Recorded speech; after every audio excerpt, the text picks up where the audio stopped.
नमस्कार, माझं नाव रियांश केनी. मी आज तुम्हाला माझ्या मनातलं थोडंसं आणि आठवणीतलं बरंचसं सांगायला आलोय. बाप्पा, ए बाप्पा, झोपला नाहीस ना? आई बाबा दोघेही झोपलेत.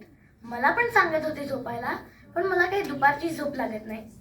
लेगोकण कंटाळा आला आणि पुस्तक वाचायचं मूड नाही, म्हणून म्हटलं जरा तुझ्याबरोबर निवांत गप्पा मारूया.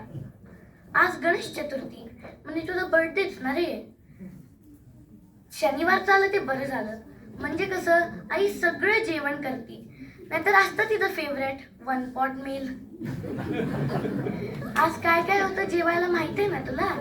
उकडीचे मोदक, त्याच्यात हवं तेवढं तूप, वरण भात, भाजी, आमटी, कोशिंबीर, पापड, मसाले भात.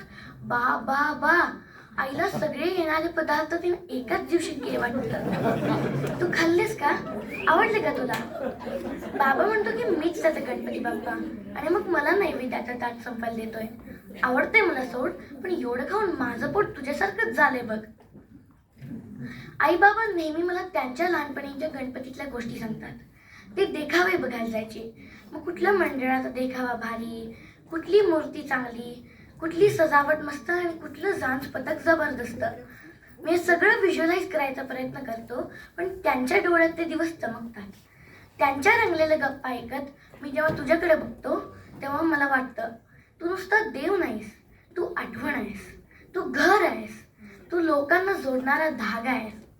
अरे बाप्पा, माझं कोल्हापूरचं आज्याबांचं घर रंकाळ्याच्या खणी समोरच आहे. तिथं दरवर्षी मोठ्या गणपतीचं विसर्जन होतं. आजी मला दरवर्षी व्हिडिओ कॉल करून गणपती दाखवती. तिथं खूप गर्दी असती, जोरात गाणी लावली असतात आणि लोक नाचत असतात.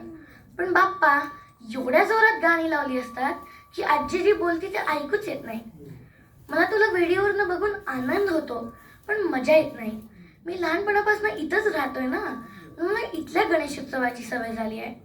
पण काय फरक पडतोय, तूच तर माझ्या सगळ्यात आवडीचा बाप्पा आहे. बाप्पा, आम्ही तर सगळे एका पार्कमध्ये जमा होतो आणि सेलिब्रेट करतो. आमची इथं शांतीत क्रांती, वेळेत पूजा, वेळेत आरती आणि वेळेत पार्क कामं. आम्ही एकमेकांच्या घरी पण जातो गणपती बघायला. पण एक मात्र नक्की, आम्ही दरवर्षी मराठी मंडळानं अरेंज केलेल्या कार्यक्रमाला न चुकता जातो. शास्त्र असतं ते. बाप्पा, कधी कधी अंतर खूप दूर वाटतं. देश बदलतात, भाषा बदलती, पण तुझ्याशी बोलताना सगळं जवळचं वाटतं. आज एकच आशीर्वाद दे, आमच्या मराठी माणसांना दूर जाऊ देऊ नकोस.